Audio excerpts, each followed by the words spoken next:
ನಿನ್ನೆ ಗದಗದಲ್ಲಿ ವಕ್ಫದ ಆಮಿಷದ ಬಗ್ಗೆ ಈಗಾಗಲೇ ಅವರ ಅಭಿಪ್ರಾಯವನ್ನು ತಿಳಿಸಿದ್ದಾರೆ. ನಾನು ಮಾಜಿ ಅಧ್ಯಕ್ಷ ನಮ್ಮ ಮಾಧ್ಯಮದಲ್ಲಿ ಸೋಷಿಯಲ್ ಮೀಡಿಯಾ ಬಂದಿದ್ದನ್ನು ನಾನು ಗಮನಿಸಿದೆ. ಅವರ ಬಾಯಲ್ಲೇ ಅನೇಕ ವಿಚಾರಗಳನ್ನು ಬಂದಿತ್ತು. ಅದನ್ನ ಮುಖ್ಯಮಂತ್ರಿಗಳು ಉಲ್ಲೇಖ ಮಾಡಿದ್ದಾರೆ. ಪ್ರಧಾನಮಂತ್ರಿಗಳು ಮತ್ತು ಹೋಮ್ ಮಿನಿಸ್ಟರ್ಗೆ ನಾನು ಈಗಾಗಲೇ ನನ್ನ ಅಭಿಪ್ರಾಯ ಕೂಡ ನಾನು ಕಾಗದದಲ್ಲಿ ಬರೆದಿದ್ದೇನೆ ಅಂತ ಕೂಡ ತಿಳಿಸಿದ್ದಾರೆ. ಸೊ ಎಲ್ಲ ದಾಖಲೆಗಳು ಎಲ್ಲೂ ಹೋಗ್ಲಿಕ್ಕೆ ಸಾಧ್ಯ ಇಲ್ಲ. ಅವರೇ ಬಿಡುಗಡೆ ಮಾಡಲಿ. ಅದನ್ನ ನಾವು ಅದನ್ನ ಉಲ್ಲೇಖ ಮಾಡಿ ಬಿಡುಗಡೆ ಮಾಡೋಕ್ಕಿಂತ ಮುಂಚಿತವಾಗಿ ಅವರೇ ಬಿಡುಗಡೆ ಮಾಡಲಿ. ಒಬ್ಬ ರಾಜಕೀಯ ಒತ್ತಡದ ಮೇಲೆ ಅವರು ಯೂಟರ್ನ್ ಮಾಡಿದ್ದಾರೆ, ಅಷ್ಟು ಬಿಟ್ರೆ ಏನು ಕಾಣ್ತಾ ಇಲ್ಲ.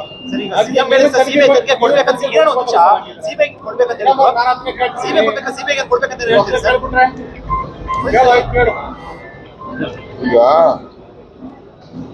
ನಮ್ಗೆ ನಮ್ ಕಣ್ಣೆದುರುಗಡೆನೆ ಎಲ್ಲ ಇರ್ಬೇಕಾರೆ ನಮ್ ಕಣ್ಣೆದುರುಗಡೆನೆ ಇದೆ.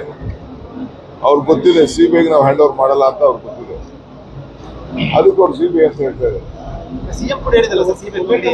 ಮುಖ್ಯಮಂತ್ರಿಗಳು ಕೂಡ ನಿನ್ನೆ ಹೇಳಿದ್ದಾರೆ ಸರ್ ಸಿಬಿಐ ಕೊಡಬೇಕು ಅಂತ. ಸಿಎಂ ಬರೀಲಿ, ಇದು ಸಿಬಿಐನವ್ರು ಬರೀಲಿ, ಇದು ನಮ್ಗೆ ಹ್ಯಾಂಡ್ ಓವರ್ ಮಾಡ್ಲಿ ಅಂತ ಆಮೇಲೆ ಮಾತಾಡೋದು. ಸಹ ಒಪ್ಪಿಕೊಂಡೇ ಇಲ್ಲ.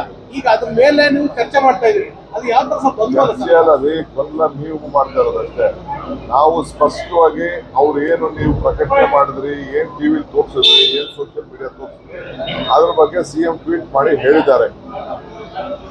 ಸೊ ಅದನ್ನ ಈಗ ಕವರ್ ಅಪ್ ಮಾಡಕ್ಕೆ ಅವ್ರಿಗೆ ಕರ್ಕೊಂಡು ಬಂದು ರೀಸ್ಟೇಟ್ಮೆಂಟ್ ಮಾಡ್ತಾ ಇದ್ದಾರೆ. ಅಷ್ಟು ಬಿಟ್ರೆ ನಡೆದಿರೋದು ಸತ್ಯ, ಮಾತಾಡಿರೋದು ಸತ್ಯ. ವಾಯ್ಸ್ ನ ನೀವೇ ಚೆಕ್ ಮಾಡಿ. ಮಾಡಿ ಉಲ್ಟಾ ಹೇಳ್ತಾರೆ. ಕಾಂಗ್ರೆಸ್ ನಾಯಕರು ನನಗೆ ಆಫರ್ ಮಾಡಕ್ ಬಂದಿದ್ರು, ಆ ಕಾರಣಕ್ಕೂ ಈಗ ಉಲ್ಟಾ ಹೇಳ್ತಿದ್ದಾರೆ ಅಂತ ಅವ್ರು ಹೇಳ್ತಿದ್ದಾರೆ. ಅದನ್ನ ಹೇಳ್ಬೇಕಾಯ್ತು, ಅವತ್ತೇ ಹೇಳ್ಬೇಕಾಯ್ತು. ಯಾರು ಆಫರ್ ಮಾಡಕ್ ಬಂದಿರೋ ಅಂತ ಅವ್ರು ಹೇಳ್ಬೇಕಾಯ್ತು. ಈಗ ಹೇಳೋದು ಏನ್ ಸುಖ? ಅಧಿಕಾರ ಇರೋದನ್ನ ಏನ್ ಬೇಕಾದ್ರೂ ಮಾತಾಡ್ಬೋದು. ಅಧಿಕಾರ ಇದ್ದಾಗ ಏನ್ ಮಾತಾಡ್ತೀವಿ ಅದು ಬಹಳ ಮುಖ್ಯ.